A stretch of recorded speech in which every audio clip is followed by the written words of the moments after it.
Hallo zusammen, ich bin's mal wieder, euer Michael, und heute gibt es von mir ein Video zu einem relativ coolen Zubehörteil, was ich euch mal vorstellen will, und zwar dem Megadep ETZ21 Pro Adapter für Nikon Z-Kameras, mit dem es nämlich möglich ist, Sony E-Mount-Objektive an Nikon-Kameras zu montieren und eben auch vollumfänglich zu nutzen.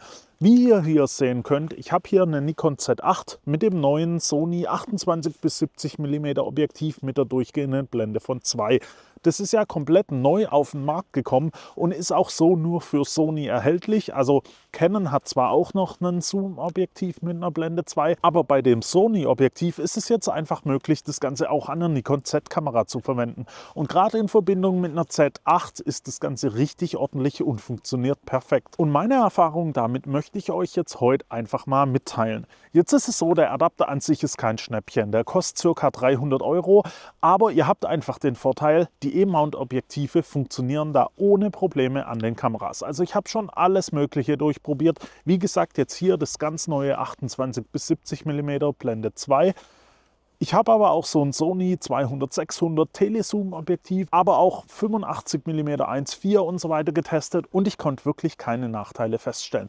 Es ist so, die Objektive funktionieren so gut wie an einer richtigen Sony-Kamera und das ist schon sehr ordentlich, denn vielleicht wisst ihr es ja, ich war ja früher im Sony-System, hatte einige Sony-Kameras und auch Sony-Objektive. Mein Bruder ist da immer noch voll mit drin und ich habe mir jetzt eine Nikon Z8 als Fotokamera geholt und da möchte ich dann natürlich einfach auch ein paar Objektive weiterverwenden, weil so ein Objektivpaar kostet natürlich schon eine Stange Geld und wenn man das für zwei Systeme nutzen kann, warum soll man das natürlich nicht ausnutzen?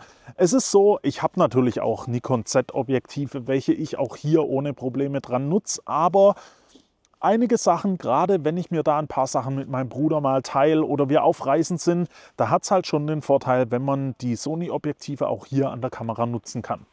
Und wie gesagt, ich möchte euch jetzt einfach mal so ein bisschen was zeigen, auch Beispielbilder, wie das Ganze performt und natürlich auch vom Autofokus. Und wenn wir gerade beim Autofokus sind, das 28 bis 70 mm hat einen sehr performanten Autofokus. Und wenn man das direkt mit einer Sony A1 Mark II vergleicht, dann sieht man hier überhaupt gar keine Nachteile. Und das ist schon ein kleiner Hammer, sag ich mal, weil für 300 Euro da wirklich alles nutzen zu können, ist schon sehr cool. Ich zeige euch einfach mal einen direkten Vergleich, wie sich der Autofokus verhält. Wir haben einerseits die neue Sony A1 Mark II und andererseits die Z8 mit dem Adapter, beide an dem Sony 2870 bei Blende 2. Die Sony ist hier im direkten Indoor-Vergleich noch einen Tick schneller, aber das, was die Z8 abliefert, ist keinesfalls langsam. Und wenn wir uns hier mal die Geschwindigkeit vom Nahbereich nach unendlich anschauen, dann ist das alles richtig gut. Und ganz wichtig, die Motiverkennung der Nikon und auch der Augenautofokus und so weiter, die funktionieren alle ohne Probleme. Also da habt ihr null Einschränkungen, das funktioniert super und macht richtig Spaß damit. Auch im großen Telebereich, zum Beispiel mit dem Sony 200-600,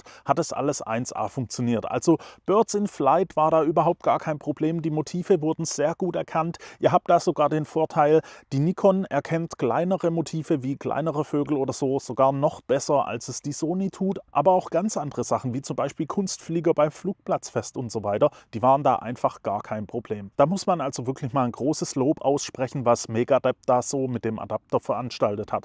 Und nur kurz als Zwischeninfo, das Video ist wirklich nicht gesponsert oder sowas. Megadep hat da keine Ahnung davon, dass ich hier so ein Video mache. Ich habe mir den Adapter selber gekauft, einfach um die bestehenden Objektive mal weiter nutzen zu können. Langsamere Objektive, wie zum Beispiel hier das Sony 50-1.8, die werden an der Nikon-Kamera jetzt aber nicht schneller. Also da könnt ihr keine Wunder erwarten. Das Objektiv an sich ist ja schon relativ langsam vom Autofokus her und das ändert auch der Adapter nicht. Also hier auch an einer schnellen Nikon-Kamera könnt ihr da kein Highspeed-Wunder erwarten.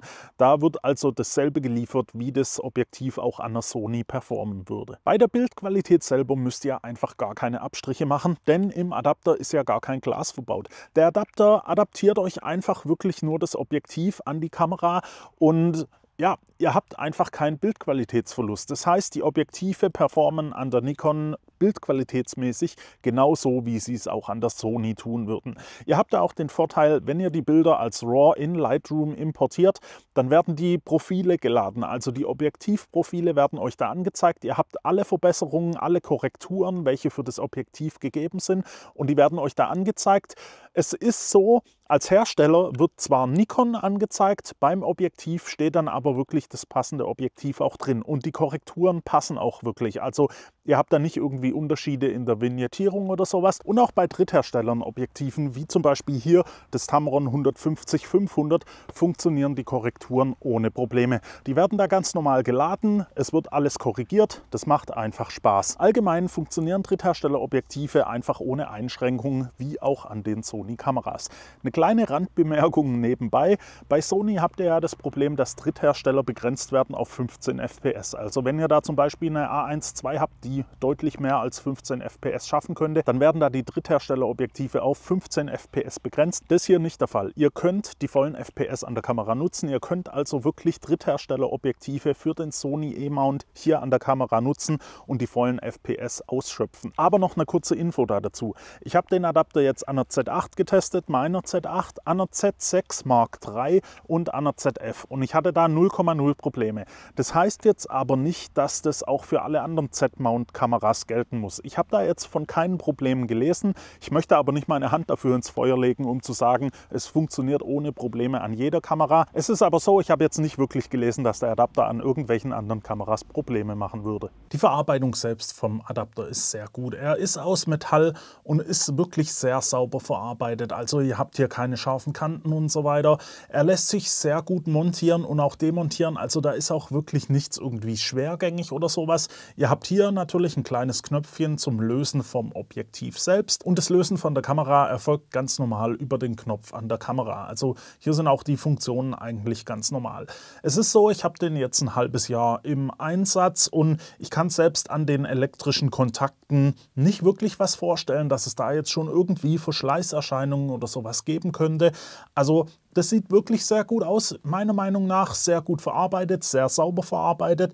Das Ganze ist ja auch wirklich sehr dünn, also der Adapter hat hier wirklich nur eine Dicke am Adapterteil selber von wenigen Millimetern und er wiegt 42 Gramm. Das heißt, ihr merkt das Gewicht jetzt auch nicht so wirklich, wenn ihr das dann an der Kamera nutzt. Den einzigen Punkt, den man ein bisschen bemängeln könnte, ist einfach die Abdichtung vom Adapter, denn ihr habt einfach keine Abdichtung. Es gibt ja an Objektiven so die Gummiringe hinten am Bajonett, die würden dann hier am Adapter auch vorne aufliegen. Das würde also gar kein Problem darstellen. Es ist nur einfach der Teil vom Adapter zur Kamera. Ihr habt hier keine Dichtlippe. Das Ganze ist also nicht wirklich zur Kamera hin abgedichtet. Und das heißt, ihr müsst da einfach ein bisschen vorsichtiger sein, wenn ihr das bei schlechtem Wetter, Regen und so weiter benutzen wollt. Ich denke mal, Staub könnte vielleicht ein Problemchen sein. Ich weiß es nicht, er liegt wirklich sehr gut an. Es ist eben so, ihr habt keine Dichtlippe verbaut und inwieweit das Ganze dann richtig geschützt ist, kann man dann nur schwer sagen. Das ist aber auch der einzige Punkt, wo man ein bisschen kritisieren könnte.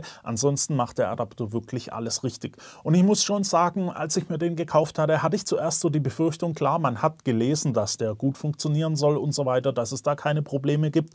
Als er dann kam und ich den zuerst mal ausprobiert hatte, da war das wirklich so, ich hätte nicht gedacht, dass der so gut funktioniert. Also da wurde schon wirklich sehr viel richtig gemacht. Zum Teil mit der Motiverkennung und so funktioniert es ja besser als Sony-Kameras. Ich habe es ja schon öfter mal gesagt, die haben auf die Entfernung bei ganz kleinen Motiven immer so ein bisschen das Problem bei Vögeln, dass die nicht erkannt werden. Das habt ihr an der Nikon trotz Adapter überhaupt gar nicht.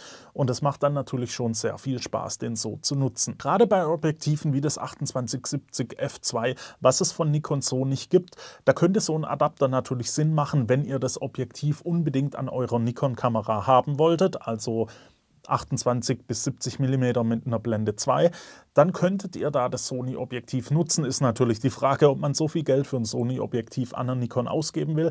Aber gerade auch im Bereich, so wie ich es eben genutzt habe, wenn ihr von Sony zu Nikon wechselt oder beide Systeme parallel nutzt, da macht der Adapter schon wirklich Sinn.